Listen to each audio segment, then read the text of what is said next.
In this love letter to genre cinema, Michelle Yeoh gives a virtuoso performance as Evelyn Wang, wrote Roger Ebert as he gave this film a thumb up. Everything, everywhere, all at once will remind you of why you love cinema. It is fresh, creative, and will leave you laughing and shedding some tears, said another critic. Everything, everywhere, all at once is beautifully chaotic, wonderfully weird, and one of the coolest movies ever made, which is what was said by another critic. Which are very interesting things to say about this film, and are part of the reasons why I usually ignore what critics say.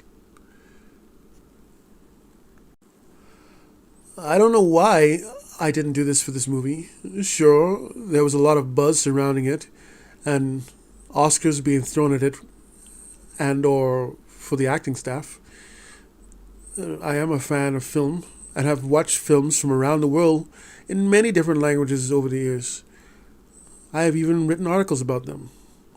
But I'm afraid this film falls into a group of films that I am not a fan of.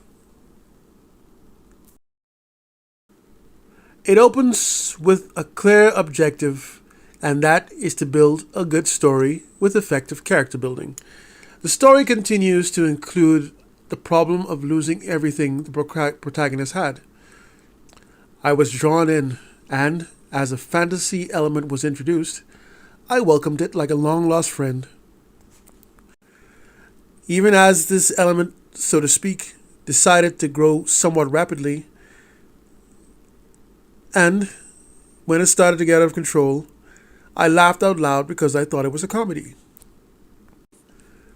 However, as this same said element became unchecked, it stormed into a type of film that I have never really liked. At this point, I will remind you, my dear friends, of three specific names: Lars von Trier, Gaspar Noé, and Gus Van Sant. Are you familiar with those names? The above people are directors who create films that are heavily on the artistic and experimental side. Some say that those films are overly self-indulgent, while some say that their films are focused so much on being artistic that they become empty, meaningless, and lacking emotive performances. Allow me to list some of those films: Melancholia from 2011, Antichrist from 2009, Nymphomaniac Volumes 1 and 2 from 2013, Irreversible from 2002, and Psycho from 1998. None of those films are for everyone. Even if you're a fan of movies, they will stretch your patience beyond what you are willing to take.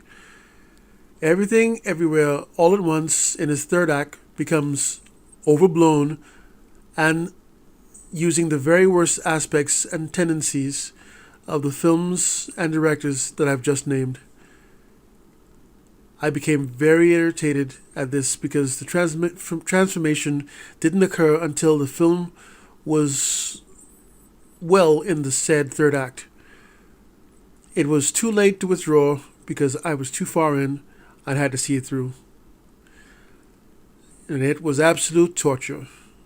I couldn't believe that I fell for the hype. It was a waste of time, and I was a captive audience. It was extremely untidy as ideas were jumbled on the screen as the comedy went from hilarious to cynical. It continued to overstay its welcome, and chaos was the soup du jour. It started off very well, but it lost its way, and it never gets back on track. And that's why I had to give this film, Everything, Everywhere, All at Once, 1.5 stars out of 5 stars.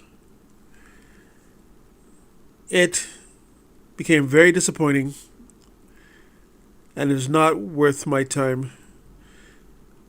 But it could have been more.